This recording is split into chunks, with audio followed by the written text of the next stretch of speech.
സ്നേഹവന്ദനങ്ങൾ പ്രിയുള്ളവരെ, പാഠഭേദത്തിൻ്റെ ഒരു പുതിയ പാഠത്തിലേക്ക് എല്ലാ മാന്യപ്രേക്ഷകരെയും സ്വാഗതം ചെയ്യുകയാണ്. ഇന്ന് ഞാൻ പറയാൻ പോകുന്ന പാഠഭേദത്തിൻ്റെ സബ്ജക്റ്റ് സ്വർണത്തെക്കുറിച്ചാണ്. സ്വർണത്തെക്കുറിച്ച് കുറേ വീഡിയോസ് നമ്മൾ ചെയ്തു. നമുക്കറിയാമല്ലോ, സ്വർണം ഉപയോഗിക്കാമോ ഉപയോഗിക്കത്തില്ലയോ എന്നുള്ള ചർച്ചകൾ നമ്മുടെ സമൂഹത്തിൽ എപ്പോഴുമുണ്ട്. എൻ്റെ സ്റ്റാൻഡ് എന്താണെന്ന് ഞാൻ എൻ്റെ വീഡിയോകളിലൂടെ പറഞ്ഞിട്ടുണ്ട്. ലളിത ജീവിതത്തെ, സ്വർണം മാത്രമല്ല ഏത് തരത്തിലുള്ള ഈ പറഞ്ഞ അലങ്കാര വസ്തുക്കളെയും അവോയ്ഡ് ചെയ്ത് ഒരു ലളിത ജീവിതം ക്രൈസ്തവർ നയിക്കണമെന്ന് പഠിപ്പിക്കുന്ന ആളാണ് ഞാൻ. സ്വർണം ധരിച്ചവർ സ്വർഗത്തിൽ പോകുമോ എന്ന ചോദ്യത്തിന് പോകത്തില്ല എന്നൊന്നും പഠിപ്പിക്കുന്ന ആളുമല്ല. ഇതൊന്നും രക്ഷയെ ബാധിക്കുന്ന ഉപദേശമല്ല. എന്നാൽ നമ്മൾ പ്രാക്ടീസ് ചെയ്യേണ്ട നമ്മുടെ വിശ്വാസത്തിൻ്റെ ഔന്നത്യത്തെ വിളിച്ചു പറയുന്ന ഒരു അനുഭവമായിട്ട് പഠിപ്പിക്കുന്ന ആളാണ്, ഉത്സാഹിപ്പിക്കുന്ന ആളാണ്. ഇന്ന് നേരിട്ട് സ്വർണം ഉപേക്ഷിക്കുന്നതിനെക്കുറിച്ചുള്ള ഒരു ചർച്ചയല്ല ഈ വീഡിയോയിൽ ചെയ്യുന്നത്. നമ്മുടെ പ്രിയപ്പെട്ട പ്രധാനമന്ത്രി നരേന്ദ്ര മോദിജി കഴിഞ്ഞ ദിവസം നമ്മൾ ഇന്ത്യക്കാർ സ്വർണം വാങ്ങിക്കുന്നത് കുറയ്ക്കണം, ലളിത ജീവിതം നയിക്കണമെന്ന അർത്ഥത്തിൽ ഒരു പ്രസംഗം ചെയ്തു. ആ പ്രസംഗം എൻ്റെ ഉള്ളിൽ കൊണ്ടിട്ട കുറേ ചിന്തകൾ ആസാദിയുടെ പ്രേക്ഷകരുമായിട്ട് പങ്കുവെക്കുകയാണ്. ഈ പ്രാവശ്യം മോദിയുടെ പ്രസംഗത്തോടുള്ള ഒരു പ്രതികരണമാണ്. പറയുന്ന കുറേ സെൻറ്റൻസൊക്കെ ആക്ഷേപഹാസ്യമാണ്. എന്തിനാണ് മുൻപേർ ഇത് പറയുന്നത് എന്ന് ചോദിച്ചാൽ, ഞാൻ മനസ്സിലാക്കിയ ഒരു സത്യം, നമ്മുടെ ചാനൽ കൂടുതലും കാണുന്നത് വിശ്വാസ സമൂഹമാണ്. അവർക്ക് നമ്മളീ പറയുന്ന ആക്ഷേപഹാസ്യത്തിൻ്റെ പിന്നിലുള്ള കഥ എന്തെന്ന് തിരിച്ചറിയാൻ തക്ക ഒരു കുടീല ബുദ്ധിയൊന്നുമില്ല. വളരെ പാവങ്ങളാണ്, നിഷ്കളങ്കരാണ്. പറയുന്ന വാക്കുകൾ അതുപോലെ അങ്ങ് കേട്ടിട്ട് നമുക്കെതിരെ എന്തെങ്കിലുമൊക്കെ പരിഹാസം പറയും, ചീത്ത വിളിക്കും. നമ്മൾ പറഞ്ഞത് മനസ്സിലായില്ല, ആക്ഷേപഹാസ്യം, സാറ്റയർ എന്താണെന്ന് അവർക്ക് മനസ്സിലായില്ല. അതുകൊണ്ട് മുൻപോട്ട് പറയുകയാണ്, ഞാൻ പറയുന്ന ചില സെൻറ്റൻസ് ആക്ഷേപഹാസ്യമാണ് എന്ന് മനസ്സിൽ കണ്ടുകൊണ്ട് വേണം ഇനിയുമുള്ള വീഡിയോ നിങ്ങൾ കേൾക്കുവാൻ. കഴിഞ്ഞ ദിവസം നരേന്ദ്രമോദി കുറേ നിർദ്ദേശങ്ങൾ നൽകുകയാണ്, മുന്നറിയിപ്പുകൾ നൽകുകയാണ്. ചില കാര്യങ്ങൾ ഇന്ത്യക്കാർ, നമ്മുടെ രാജ്യക്കാർ, നമ്മുടെ ദേശസ്നേഹത്തിൻ്റെ ലക്ഷണമായിട്ട് നമ്മൾ അവോയ്ഡ് ചെയ്യണമെന്നാണ് നമ്മുടെ മാനനീയ പ്രധാനമന്ത്രി പറഞ്ഞിരിക്കുന്നത്. അതിൽ വളരെ പ്രധാനപ്പെട്ടത് ഒന്ന്, എല്ലാവരും എടുത്തു പറയുന്നത് ഗോൾഡ് വാങ്ങിക്കുന്നത് കുറയ്ക്കണം. എന്താ ഗോൾഡ് വാങ്ങിക്കുന്നത് കൊണ്ടുള്ള പ്രശ്നം? ഇന്ത്യയുടെ സാമ്പത്തിക സ്ഥിതിക്ക് ഉണ്ടാകുന്ന വലിയ പരിക്കുകളാണ് ഇതിൻ്റെയൊക്കെ പിന്നിലുള്ളത്. അതായത് യുദ്ധം അതിനൊരു കാരണമാണെന്ന് പറയുന്നു. ഇനി യുദ്ധം ഉണ്ടായില്ലെങ്കിൽ പോലും യുദ്ധം ഉണ്ടാകുന്നതിന് മുമ്പ് തന്നെ ഇന്ത്യൻ കറൻസി ഡോളറുമായിട്ടുള്ള വിനിമയത്തിൽ ഏതാണ്ട് വലിയ തകർച്ച, 90 രൂപയിൽ അധികമായിട്ട് കുതിച്ചു നിൽക്കുന്ന സമയത്താണ് യുദ്ധമുണ്ടായത്. ഇപ്പോൾ അതൊരു 95ഓളമായിരിക്കുന്നു, 100-ലെത്തുമെന്ന് പറയുന്നു. അപ്പോൾ യുദ്ധമുണ്ടായത് ശരിക്കും നമുക്ക് രക്ഷയായി. യുദ്ധത്തെ പഴിചാരിക്കൊണ്ട് കറൻസിയുടെ മൂല്യം ഇടിവ് നമുക്ക് ന്യായീകരിക്കാമെന്നുള്ളൊരു ചാൻസ് കിട്ടിയിരിക്കുന്നു. എന്താണെങ്കിലും ഈ വിദേശ നാണയം നമുക്ക് ഇന്ത്യയിലേക്ക് എത്തുന്നതിൽ കൂടുതൽ നാം ചെലവാക്കുന്നു എന്നുള്ളതാണ് ഒരു പ്രധാന പ്രശ്നമായിട്ട് പറയപ്പെടുന്നത്. അതായത് നമുക്കൊത്തിരി ഡോളറിൻ്റെ ചിലവുണ്ട്, ഡോളറിൻ്റെ വരവ് കുറവാണ്. അങ്ങനെ വരുമ്പോൾ നമ്മൾക്ക് വിദേശ നാണയം പുറത്തേക്ക് ഒഴുകുന്ന കച്ചവടങ്ങൾ കുറയ്ക്കുകയാണെങ്കിൽ ഈ ഒരു വിടവ് നികത്തി നമുക്ക് ഇന്ത്യൻ കറൻസിയെ ഒന്ന് പിടിച്ചു നിർത്താം, നമ്മുടെ എക്കണോമിയെ ഒന്ന് പിടിച്ചു നിർത്താം എന്നുള്ളതാണ് മോദിജി പറഞ്ഞതിൻ്റെ ആശയം. ഏറ്റവും കൂടുതൽ നമുക്ക് വിദേശ നാണയം നാം ചിലവഴിച്ചു കൊണ്ടിരിക്കുന്നത് പെട്രോളിയത്തിന് വേണ്ടി, ഭക്ഷ്യ എണ്ണ, പാചകത്തിന് ഉപയോഗിക്കുന്ന എണ്ണയ്ക്ക് വേണ്ടി, അതുപോലെ തന്നെ ഗോൾഡിന് വേണ്ടി, ഇത്യാദി കാര്യങ്ങൾക്ക് വേണ്ടിയാണ് ഏറ്റവും കൂടുതൽ നമ്മുടെ രാജ്യം ഡോളർ ഉപയോഗിച്ചുകൊണ്ടിരിക്കുന്നത്. അപ്പോൾ ഇതിലൊക്കെ ഒരു കുറവ് വരുത്തി കഴിഞ്ഞാൽ നമുക്ക് നമ്മുടെ കറൻസി ഒന്ന് പിടിച്ചു നിർത്താമെന്ന് മോദിജി നമ്മളെ അഡ്വൈസ് ചെയ്തിരിക്കുന്നു. അതായത് ഇനിയും പെട്രോളിൻ്റെ ഉപയോഗമൊക്കെ നമ്മുടെ നാട്ടുകാരൊന്ന് കുറയ്ക്കണം, പിന്നെ അതുപോലെ തന്നെ പാചക എണ്ണയിൽ കുറവ് വരുത്തണം. വീട്ടിൽ എന്തൊക്കെയാണ് ഫുഡ് കുക്ക് ചെയ്യുന്നതെന്നൊക്കെ ഒന്ന് നോക്കിയിട്ട് നമ്മൾ ആ എണ്ണ ഉപയോഗിക്കുന്ന കാര്യത്തിലൊക്കെ ഒരു മിതത്വം പാലിക്കണം.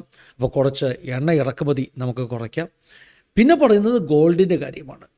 ഗോൾഡിൻ്റെ കാര്യത്തിൽ മോദിജി പറഞ്ഞത്, നമ്മൾ ഇനിയും നമ്മുടെ വീടുകളിൽ എന്തെങ്കിലും ഉത്സവമോ പ്രധാന ചടങ്ങുകളോ നടക്കുമ്പോൾ ഗോൾഡ് ഇനിയും ആരും വാങ്ങിക്കരുത്, ലളിത ജീവിതത്തിലേക്ക് പോകണം എന്നുള്ളതാണ് മോദിജിയുടെ അഡ്വൈസ്. അതായത് ഗോൾഡ് വാങ്ങിക്കുന്നത് കുറയ്ക്കണം. ഇത് കേട്ടപ്പോൾ എനിക്ക് ഒരു കുസൃതി ചിന്ത, അതായത് നമുക്കറിയാം നോർത്ത് ഇന്ത്യക്കാരൊക്കെ നന്നായിട്ട് ഗോൾഡ് ഉപയോഗിക്കുന്നവരാണ്. അവരോട് ഗോൾഡ് വാങ്ങിക്കരുതെന്ന് പറഞ്ഞാൽ അവരിൽ പലർക്കും ഹാർട്ട് അറ്റാക്ക് ഉണ്ടാകുമെന്നുള്ള കാര്യത്തിൽ യാതൊരു സംശയവുമില്ല.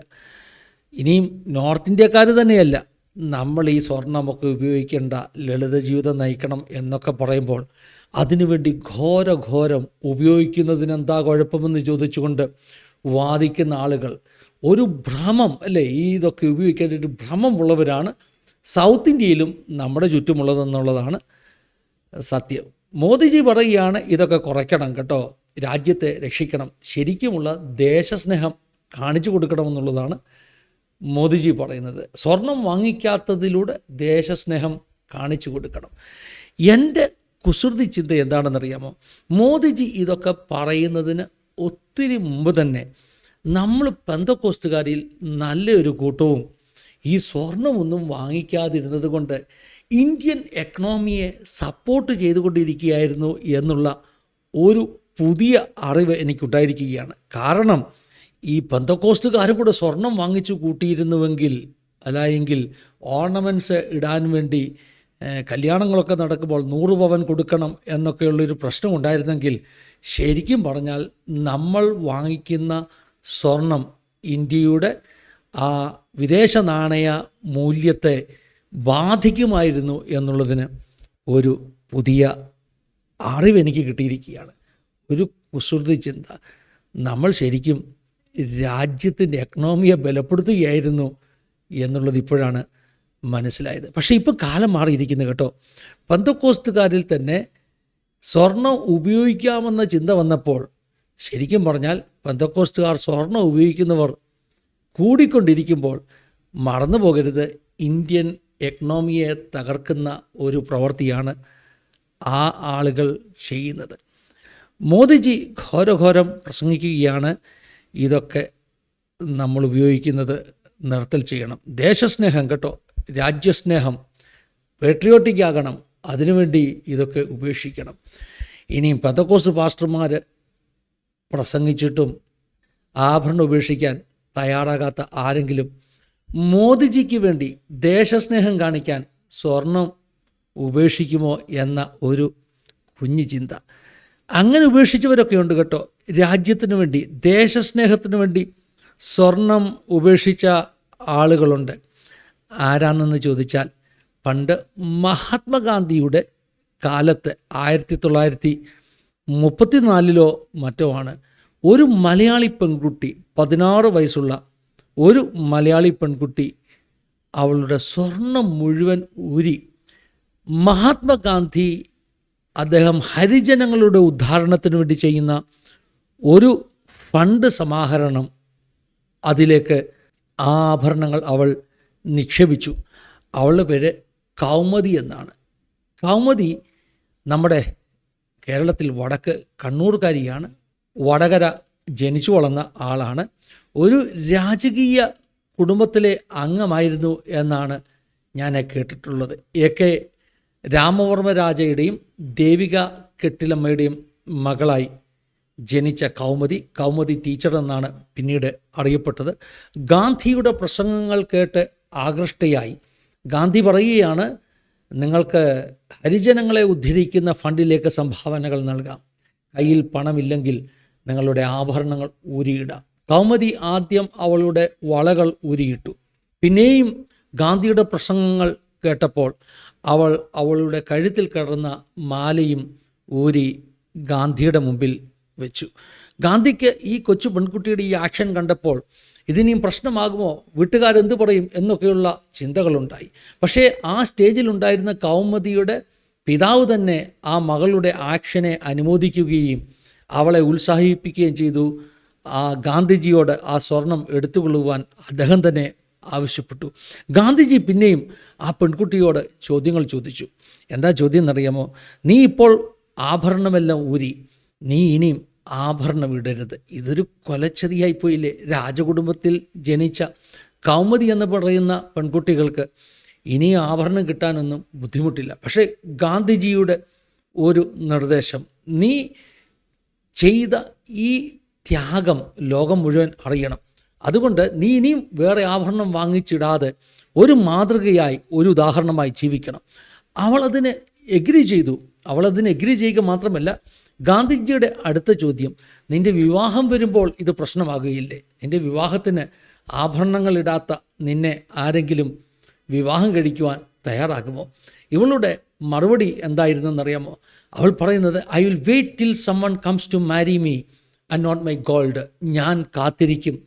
എൻ്റെ സ്വർണത്തെയല്ല, എന്നെ കല്യാണം കഴിക്കുവാൻ തയ്യാറായിട്ടുള്ള ഒരു പുരുഷൻ വരുന്നിടം വരെ ഞാൻ കാത്തിരിക്കുമെന്ന് അവൾ മറുപടി പറഞ്ഞു. അപ്പോൾ ഗാന്ധിജി അടുത്ത ചോദ്യം ചോദിക്കുകയാണ്, അങ്ങനെ ഒരു വ്യക്തി വന്നില്ലെങ്കിലോ? നിന്നെയല്ല, നിൻ്റെ സ്വർണത്തെ മാത്രം ലക്ഷ്യമിട്ടുകൊണ്ടാണ് പൊതുവിൽ ആളുകൾ വരുന്നത്. നിൻ്റെയും കാര്യത്തിൽ ഒരു പുരുഷൻ അങ്ങനെ വരുമോ? നിൻ്റെ സ്വർണ്ണമൊന്നും വേണ്ട, നിന്നെ മതി എന്ന് പറഞ്ഞ് ആരെങ്കിലും വരുമോ എന്ന ഗാന്ധിജിയുടെ അടുത്ത ചോദ്യം. അവൾ മറുപടി പറഞ്ഞു, അങ്ങനെയാണെങ്കിൽ ഞാൻ ഒരിക്കലും വിവാഹം കഴിക്കുകയില്ല. ഗാന്ധിജി വളരെ സന്തോഷത്തോടുകൂടെ ആ പെൺകുട്ടിയെ അനുഗ്രഹിച്ചു. അവൾക്കൊരു ഓട്ടോഗ്രാഫ് എഴുതി കൊടുത്തു. ആ ഓട്ടോഗ്രാഫ് ഇങ്ങനെയാണ് ഹിന്ദിയിൽ എഴുതിയിരുന്നത്, തുമാര ത്യാഗി തുമാര ഭൂഷൺ ഹോഗ. നിൻ്റെ ത്യാഗം നിൻ്റെ അലങ്കാരമാണ്, നിൻ്റെ ആഭരണമാണ്. തുമാര ത്യാഗി തുമാര ഭൂഷൺ ഹോഗ. നിൻ്റെ ത്യാഗം, നിൻ്റെ സാക്രിഫൈസ്, അത് നിൻ്റെ ഏറ്റവും ബെസ്റ്റ് ഓർണമെൻ്റാണ് എന്ന് പറഞ്ഞ് ഒരു ഓട്ടോഗ്രാഫ് എഴുതി കൊടുത്തു.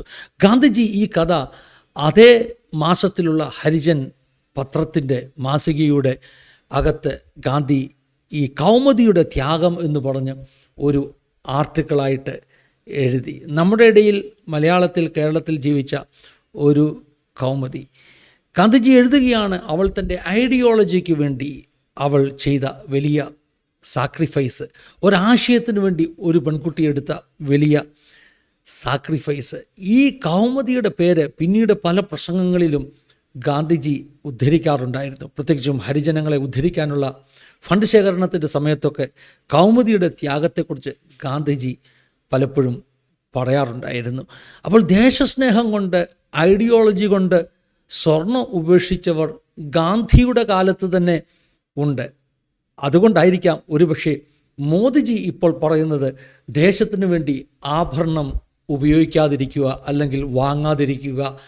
ആഭരണം നിങ്ങൾ വാങ്ങിക്കൂട്ടുമ്പോൾ ഇന്ത്യൻ എക്കണോമിയെ അത് തകർത്തുകൊണ്ടിരിക്കുകയാണെന്നാണ് ഇപ്പോൾ നമ്മുടെ പ്രധാനമന്ത്രി പറയുന്നത്.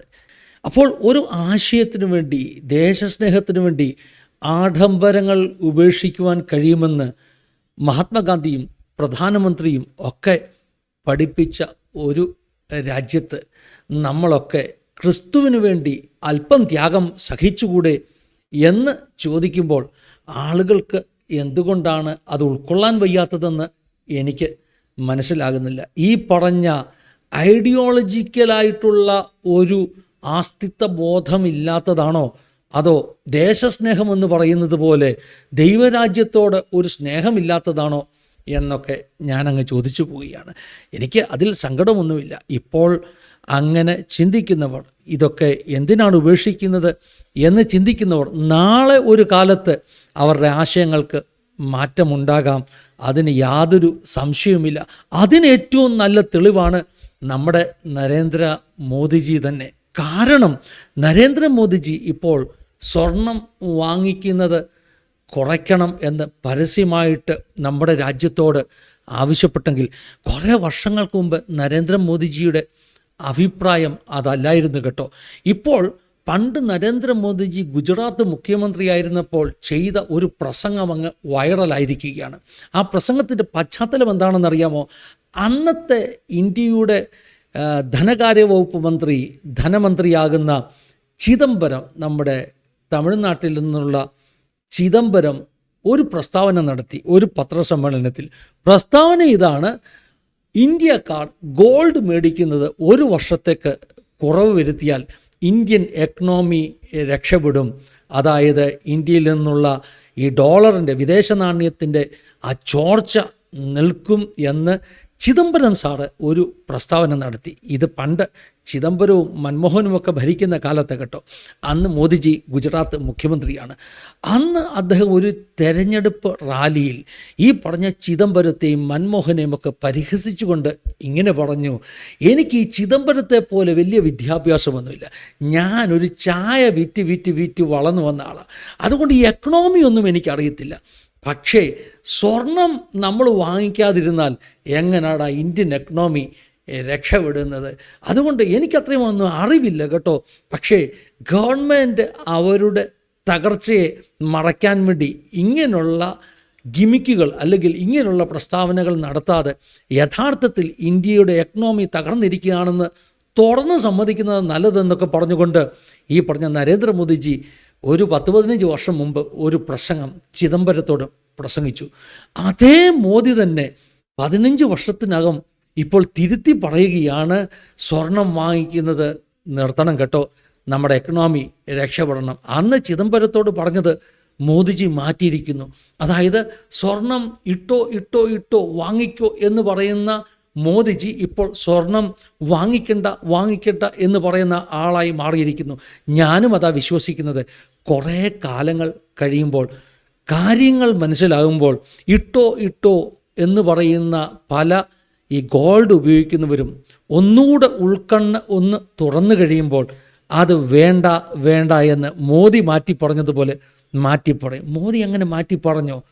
അങ്ങനെയൊന്നും ഉണ്ടാകത്തില്ല, ഞങ്ങളാരും മാറത്തില്ല എന്ന് ആർക്കെങ്കിലും സംശയമുണ്ടെങ്കിൽ ഞാൻ ഈ ഹിന്ദിയിലുള്ള ആ പഴയ 2 വീഡിയോ ഒന്ന് കാണിക്കാം. ചിദംബരം പറഞ്ഞതും ചിദംബരത്തിനെതിരെ മോദി പറഞ്ഞതും. പിന്നെ ഇപ്പം സ്വർണം വാങ്ങിക്കണ്ട എന്ന് മോദി പറഞ്ഞ വീഡിയോ നിങ്ങളെല്ലാം കണ്ടല്ലോ, അത് രണ്ടാമത് കാണിക്കേണ്ട ആവശ്യമില്ല. അപ്പോൾ ഈ പാഠഭേദം ഇവിടെ അവസാനിപ്പിക്കുകയാണ്. അടുത്ത 2 വീഡിയോ ക്ലിപ്പ് ഒന്ന് കണ്ടോണം കേട്ടോ. അതായത് നമ്മുടെ പ്രധാനമന്ത്രി നരേന്ദ്രമോദി തൻ്റെ ഐഡിയോളജിയിൽ എത്ര മാറ്റമുണ്ടാക്കിയിരിക്കുന്നു.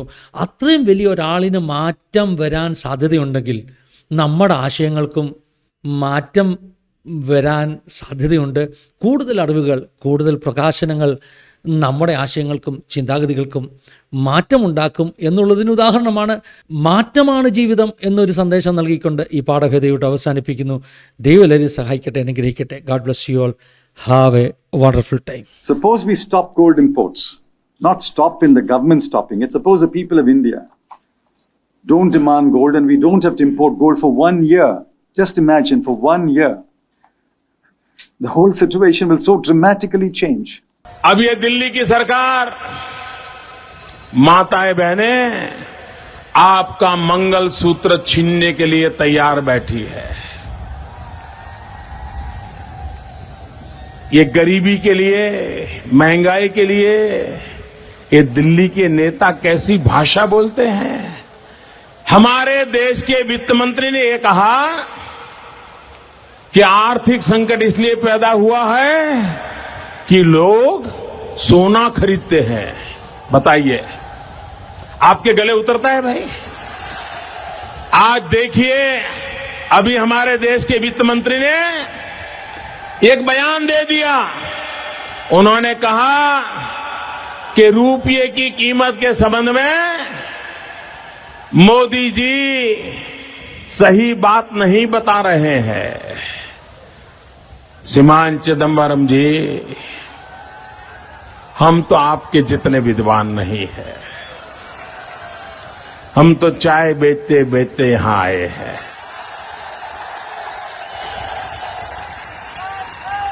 हम गरीब मां की कोख से पैदा हुए हैं. लेकिन चिदंबरम साहब, आप तो कम से कम देश की जनता को जरा सच बताइए,